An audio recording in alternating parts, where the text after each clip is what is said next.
Well, for me, I think of just like the violence behind it. Like, you gotta think of how many people gotta die, and for us to even be speaking of English right now, think of how many people died and had everything erased so that this could be what's considered normal Yeah. or the language or whatever. You know, it's got like a crazy. When you start thinking about it, you're just like, holy shit! Like, am I part of this?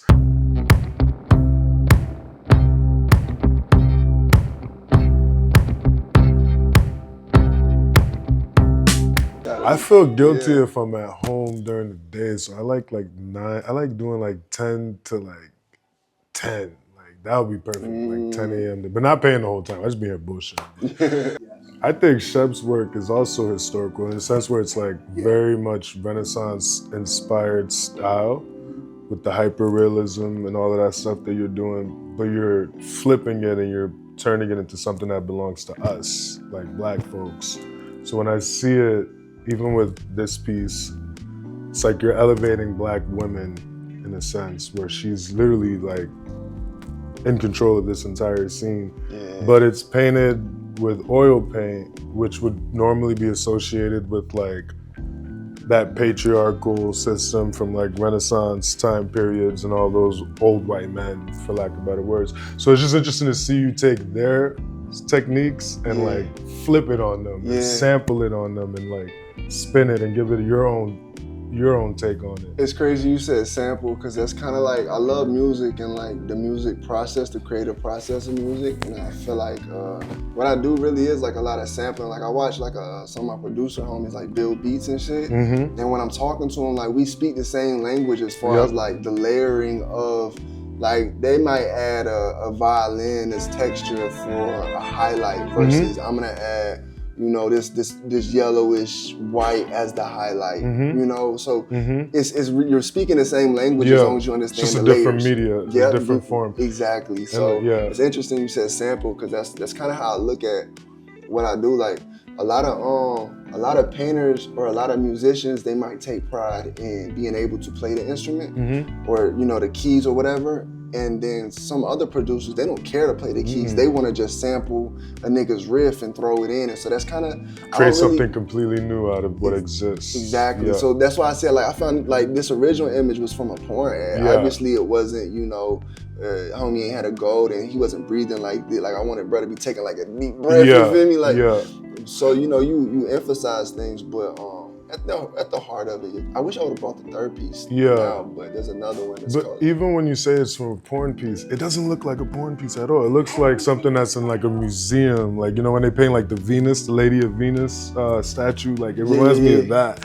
So it's interesting to combine that with sampling. Like you're literally sampling something and turning it into something that is not what it was before. Yeah, that's cool. That's cool. I appreciate that. Yeah, that's cool. Because that be the goal, is like you said, Renaissance shit. Like I feel like when I was in the army, and one of the things when I tell my homies I could paint and shit, I could do art or whatever, they would be like, man, anybody could do the art. All you gotta do is splatter, you know, paint on a refrigerator and go sell it for $1 million. Like that, and that's I started realizing through conversations with regular people who are artists, is like their perspective of art is it's been lowered because of contemporary art and what the mainstream is like allowed to become mainstream, I guess. You know what I mean? Like the nigga taping the banana to the wall. On the like, wall, if you want to say, you know, conceptually, whatever. But so I say all that to say I like what you said, like taking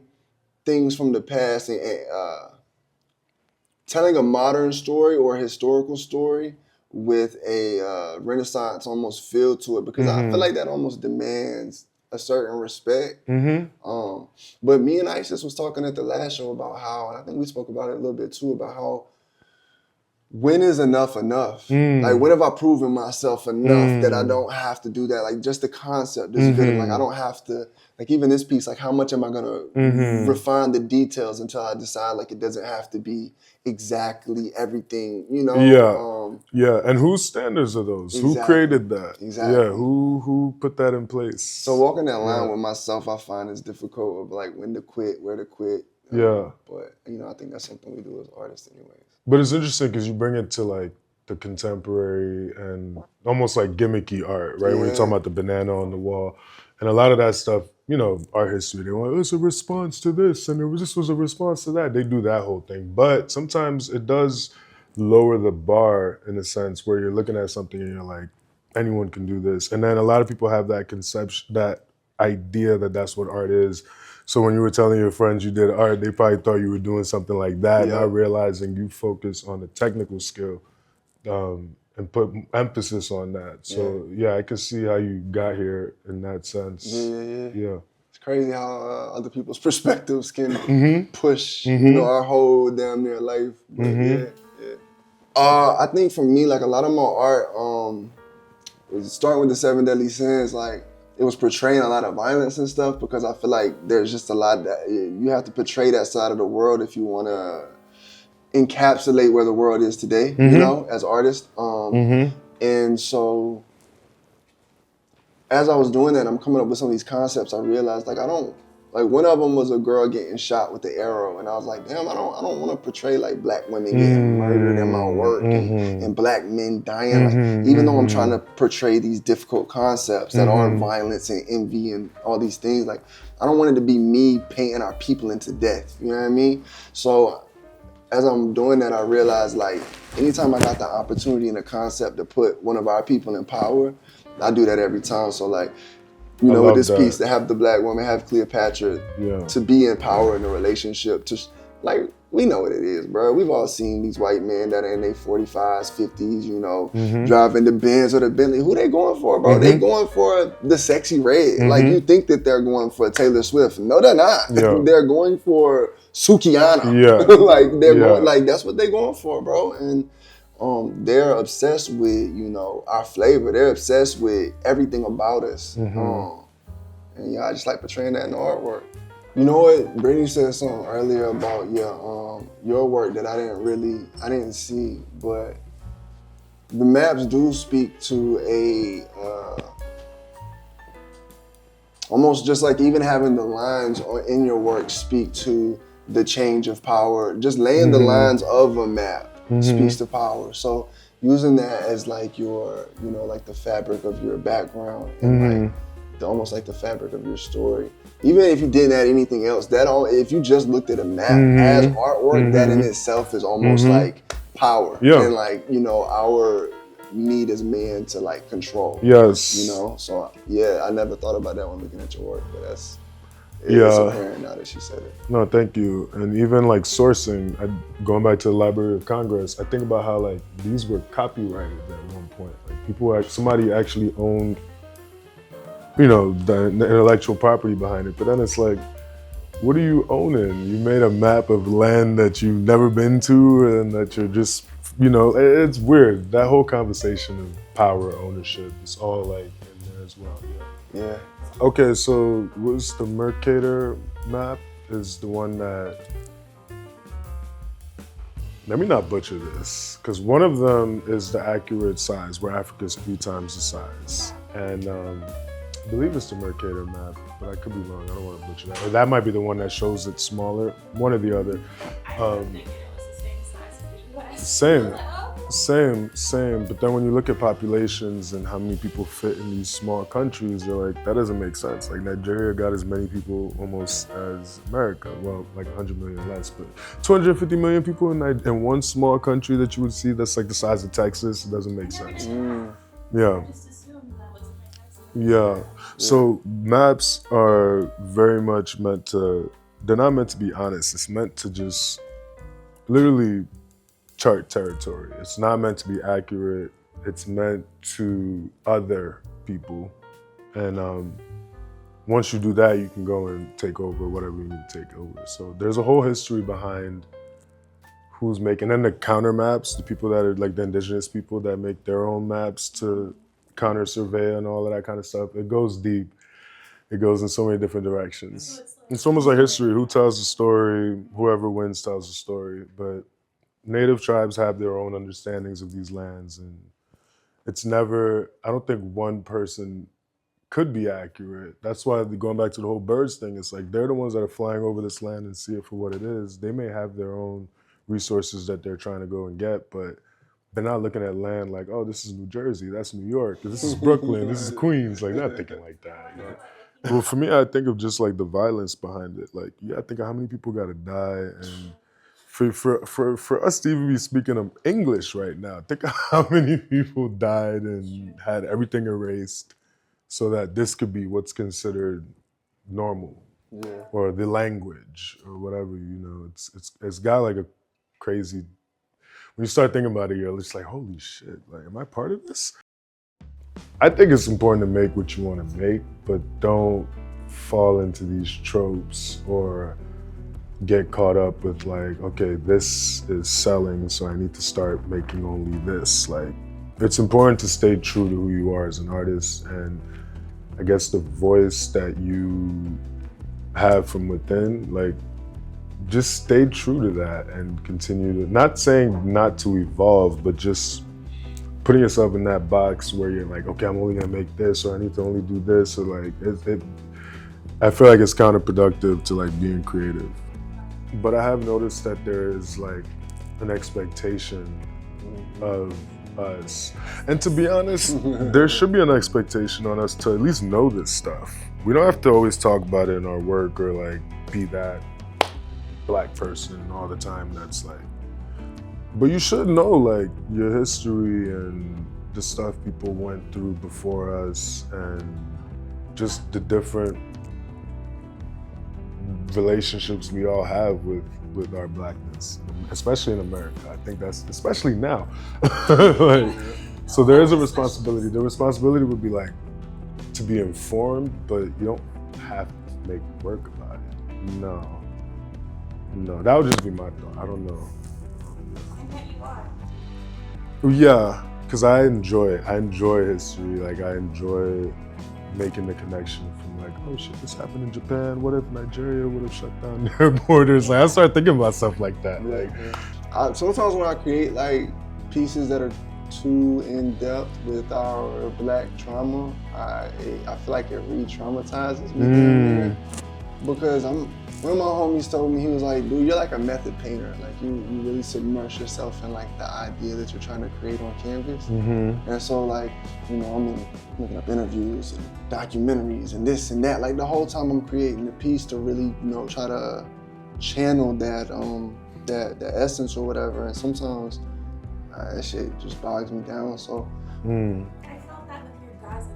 Yeah, I was literally thinking about that while you were talking. I was gonna turn and do one of Congo after that, but what you said, and Haiti too. I was literally thinking about that. Yeah. What you said earlier kind of struck me to those pieces, which was like, you know, I didn't want to make it gimmicky about like, where else in the world was there trauma that I can, you know, exemplify or exemplify maybe. I don't know. Yeah, no, I got. No, you just the right word. And sometimes, you know, so I kind of turned away from that. But so I do feel like, you know, we do have a responsibility to tell the times of the world that we're in. But also, I think we have a responsibility, and this is where I think my work has been leaning to more lately, or I've been trying to. As a Black person, I think we have a responsibility to the next generation of Black people. Now, that responsibility is going to go in either two ways. It's either to teach them what we've been through, right? And like, yo, this is like, don't let these motherfuckers tell you otherwise. This is what it was. You know what I'm saying? And then I think the other responsibility is to empower them to the next generation knows their worth and knows what they're capable of. So that's kind of the route that I tend to lean to more, because I get to avert, like, you know, that trauma feeling. So I like, you know, pieces like this. I'd rather just, I want them to see what they consider fine art, and I want them to be like, oh, a Black person painted a Black person in a position of power. And I want like a little like third grader to see that at the museum and be like, oh, we can do this too. I don't want them to just see the Mona Lisa and see like, you know, this white lady put up on that pedestal. I want it to be Black women put up on that pedestal as well in the art. So to your credit, you definitely do show other people, not just us. Like the piece you were mentioning about Gaza, I was literally thinking about that. Ignorance is bliss. And describe it. I mean, describe it for people that are listening, because for me, I'm thinking of the little girl that's like running, and then, but the way she's running, it's as if she's running to a park. You know how kids don't know what's going on. 100%. It doesn't look like there's fear, but there's also like innocence, like not understanding. And I think for you to do that and capture that is important, because it's like, yeah, we already know the black version of that, you know? So like, we don't, like, not to say we don't need it, we definitely need it, but you don't always have to show us in that, like, there's other people that are going through these things as well, and you're not fetishizing in any way with your work. I mean, even when you're talking about how you feel it, like, it shows in your work that you're doing it with the right intention. Yeah. Because that's like a line, like, because, you know, I never wanted to be like, so, you know, there's artists that sometimes, like, every time a celebrity dies, like, they think the celebrity. It's like the Instagram shit. Yep. Exactly. And like, I didn't want that to be the case, so I was trying to almost like not do the Gaza piece for a while, but then I realized, like, bro, that's not it. You're speaking to some fucked up shit that's happening in the world, and that's okay to do. So I had to almost like let myself get to the place to create the work. Yeah. And then when I was creating it, like, you know, you're going through reference images and ideas and concepts, and you're putting these things together and letting them battle each other out, you know. And I wanted to show like the juxtaposition between upper white America, upper class white America, upper and middle class white America, to not only just third world countries, but a lot of people of color as well. And just how different those worlds are, and like what those lives are like. I really wanted to put that little white girl in the world of Palestine and these people that are being, you know, wiped off the earth essentially. And I wanted because you know the rooms we show our work in a lot of times, especially in LA, it's West Hollywood and this and that. When these people come in the room to see the work, I want them to damn near feel guilty when they see that piece. I want them to see that and think of their daughter and think like, damn, if my daughter was there. Because if you've been to the African American History Museum, you've seen the Emmett Till, and you hear about his mother, which, you know, we probably already learned that anyways. But going to the museum, I learned really what it does to see it and hear her story, and really like you looking at this shit. Yeah. And want them to sit with it. I want them to sit with it. And when I heard her reasoning, Emmett Till's mom, her reason for having the casket open was so that they could feel guilty, and so that she could show the rest of the world the guilt. So it was kind of like that was kind of, So that's kind of what inspired that. And honestly, like, now that I'm getting more in it, because I feel like as an artist, our journeys like collide with other artists. And you get like educated on certain things. So there's not only like artists that you need to learn, but then there's a whole black community that they never fucking taught you about. And so then there's like, it's almost like with music. Like once you might think the Beatles was the, but then you realize like, oh wait, the Beatles were actually stealing from all these black artists. And so then like, so art's kind of like it's the same thing. It's the same thing. If you do enough investigating, you'll be like, wow. Even like down to like Picasso and shit, you realize like, oh, he didn't really start Cubism and shit. Exactly. And even African and masks. Oh yes, perfect segue. Literally. Y'all both found inspiration in that. Maybe we can talk about what you both saw in it. Oh, thank you. And, you go first. Why you decided to create. Okay, this is the one I made. I'm just gonna show it briefly and then I'll put it down. Do yours first. Are you sure? Okay. This mask, it's funny. This is literally the mask that inspired this one. And they're like the mask of Benin, or it's like mask out of Nigeria that they looted, the British looted, and it's literally still in the British Museum to this day. They're trying to get it back. And it goes literally back to what we were talking about with like power, ownership, all these different things. That was why I was drawn to it. And I'm sure it's similar for you. When you look into the history of this, you're like, and then the history of all the artifacts that they have in the British Museum is insane. These people, let me not get into it, but I'll let you go. For me, it's very similar. It's like, also, the history of all the artifacts that they've stolen and everything, but also how that's like an analogy for like our pain almost. And so what I was trying to really do with this piece was like I think sometimes it's easy to look at like these golden, like let's say Egypt for example, to look at all this greatness and this mass scale, and every time you look at history books and textbooks and they want to contribute it to white people. And so I think a lot of times when they look at I was going to bring up some. But when they look at stuff like this, for example, they see these masks and they see gold. I don't think they necessarily attribute it to black people. So I wanted to attribute it to us through like the style of cropping. That's why like this eye's black and realistic and shit. Yeah. Or not really like HD super realistic, not ultra realistic, but it looks like it looks like there's even like almost like a tear coming. Exactly. Okay. So that was the second aspect of it, which was like us covering up our pain. And so the title of this piece is Masked Pain. And the title of this piece actually is Who's the Man? And the man is in quotes because the man's trying to hold us down. But really it's like, who's the man? Who's the man? So just playing with it like that. But I love the thought that you put into your title. Sorry, I didn't mean to cut you off. No, you're good. No, go ahead. Nah, the titles I feel like always. That's important. That shit is important. No. But it's so important.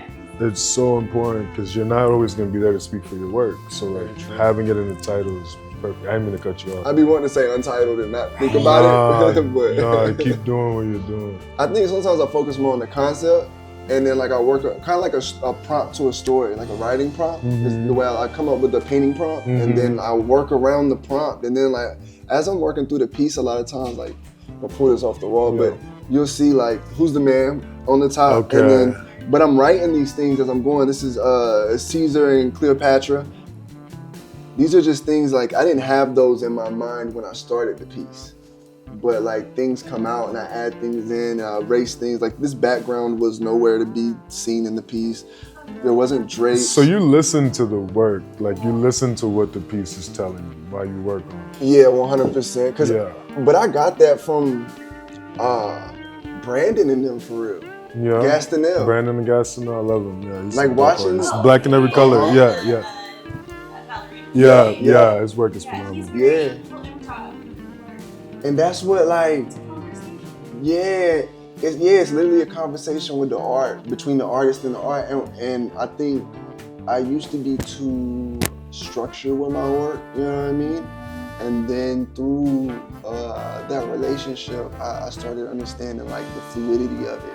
And I admire like the fluidity of his work and like the way he, you know what, I worked on that all day yesterday. I'm gonna go over that because I feel like the leg isn't necessarily giving the story I wanted to give. So like these ribs weren't like that initially, and like this is my favorite. Like that's But I that wasn't even in the thought process really. It was just this trying to tell a story really. This and this.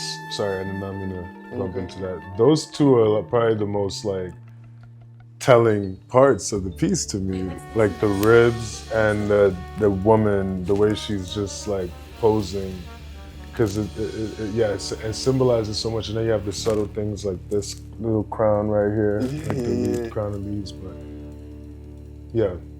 for me, it's the portal to the outside world. You always have there's a breath of what's out there. Yeah. I always try to leave like either like a sense of hope almost damn near, like in the eye. In the mask, there's sometimes there's what you're giving us, and then I wish I would have brought the third piece because it's more of a story. It's really like because it's multiple people in it. It's called The Artist, the Thief, and the Curator, and it's that sounds dope. It's cool. That sounds you know so what it was? dope. I was reading a book and it's called, what the fuck was the book?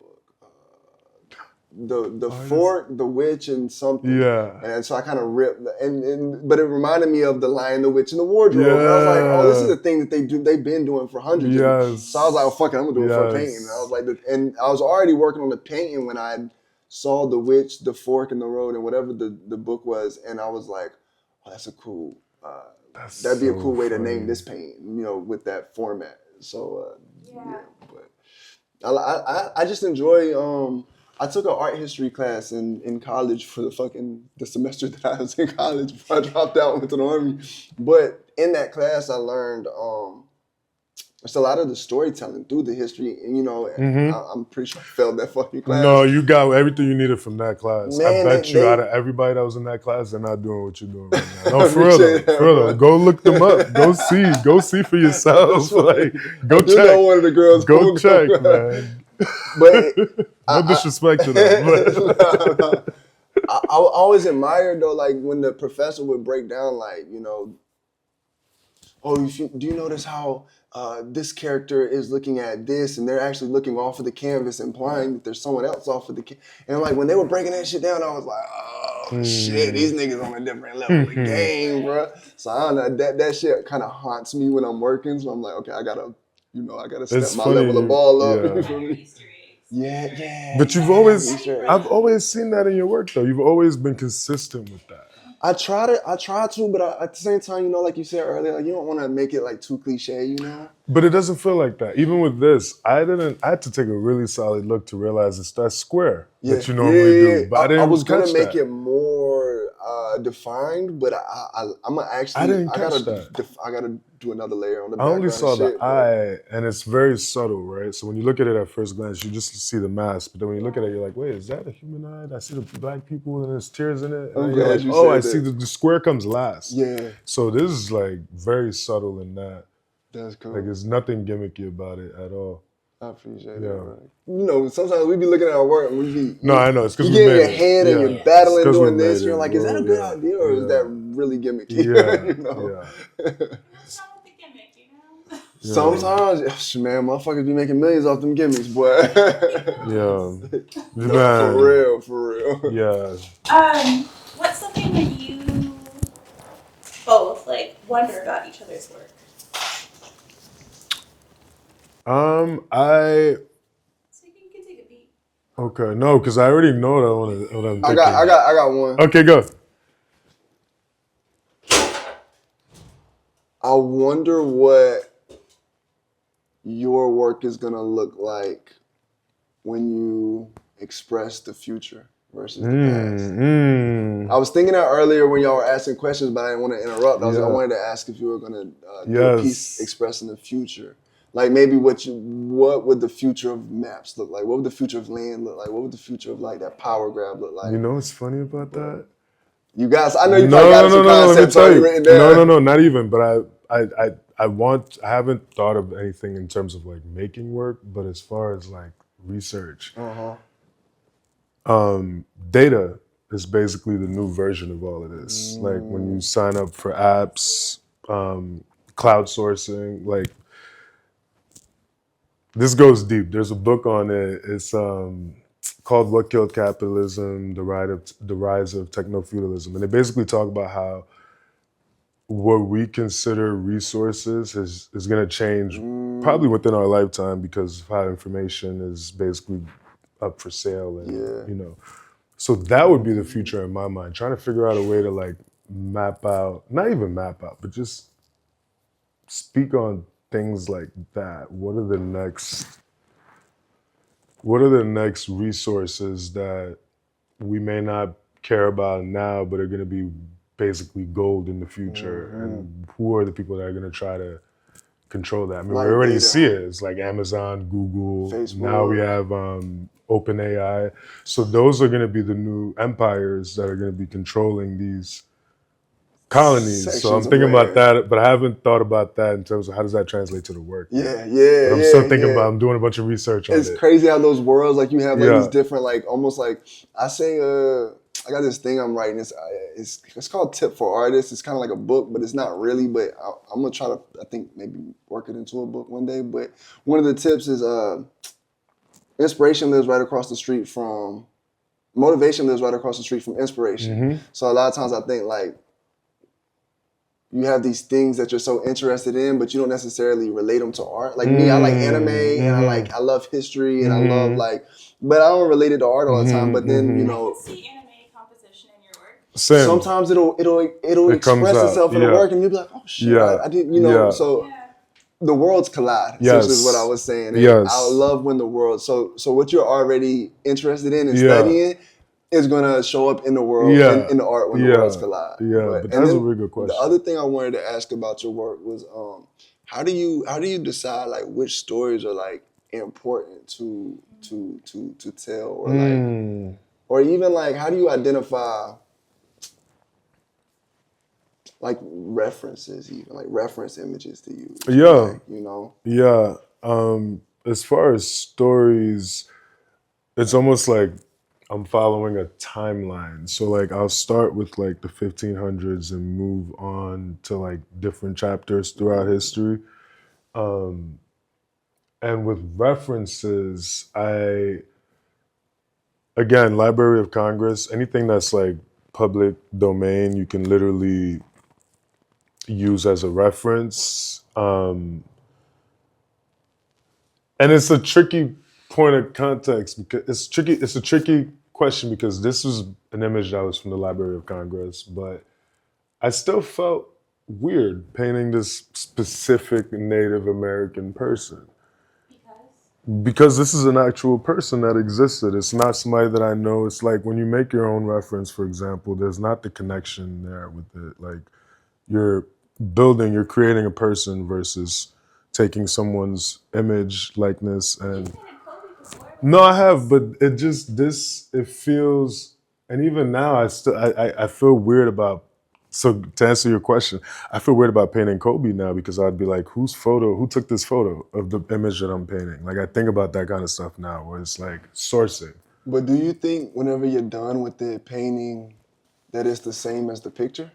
No. And then it goes back to what we were talking about with sampling, right? Like I look at it almost like sampling. Like I'm gonna take this picture and recreate something completely different. Yeah, like you might have used the same image of the Native American, but by the time it's layered on the map, and then all of this stuff, it's completely different. Yeah. Yes. It's more. It could be an internal thing that I'm trying to get past. But that goes to the third piece I wish I would have brought the artist, the thief, and the curator. Yes, I wish I had the like piece. Which one is which? He's and the little black boy in the piece. He's all three, but then there's also other characters in the image that are the thief and the curator for real. But if you look at it like a double entendre, he is also all three because the artist, a lot of times we wear all of those hats. But a lot of times we're still in, even if you just like look at the sky and you're like, oh, look, I like the way that cloud is shaped. I might put that in my next piece and whatever. You just stole from God. I love that. So like, that. Ain't no way around it. You steal it. That's why titles matter. Like what you're doing is super important with that. Like just having that title, you already know what the title plus how you described it already tells me what the piece, like I already have a good idea of what to expect. That's cool. I'm sure I'll be blown away, but it's just dope that you have that down packed. I need to like get my titles together. It's funny, I always feel like my titles suck. No, I love that. I love that. Because I feel like sometimes, like, it feels corny. I don't know. No. You ever feel fake? You ever feel fake titling it? I feel fake as well. That's how I feel. Here's the title. I feel like I'm tricking people. Yeah. This is the title. That's how I feel sometimes. Yeah. That's definitely how I feel. Real. But if it explains the piece like that, I think it's dope. Yeah. I feel like a title is like a thesis statement. Short form. Yeah. It's like, think about how it would be taken if you weren't there. To say anything about the work. Yeah. Like, all they got is a title and what's in front of them. So you give them a lot. It's good. That is mad important. I never really thought about it like that. I'm kind of like funny, like comical. I like humor. You know what I'm saying? I like comedy shows and shit like that. Yeah. So like I don't really. I think I naturally like don't take the title serious. That's why like I'm cool to like pull it from like The Lion, the Witch, and the Wardrobe. In my head, I'm like, niggas is gonna correlate. Yes. Everyone's read that. Yes, that's how it's meant to be. Seen a movie or something. It's not meant to be too serious. It's just meant to do what it's supposed to do. You know? Yeah. Yeah. That's a good point. Sometimes, I feel like I battle like trying not to be serious with the artwork, but care enough to take care, but like not be so serious that you're hindering the name because or shit like that. Yeah. I don't know. I think I'm like a goofy person, but my art's like super Your work is very serious. Yeah. It's very don't. It's very serious. It's good. We're all multifaceted people. Yeah. So Yeah. it maybe you feel more comfortable expressing something on canvas instead of, carrying it with you every day. Yeah. Or that's the coolest part. That's why I like kicking it with other artists. Because like you don't have I can't have these conversations with not to say regular people, but like non-artist people. You know what I mean? Because you don't know the struggle is sitting in the room. Yeah. Or you have this deadline and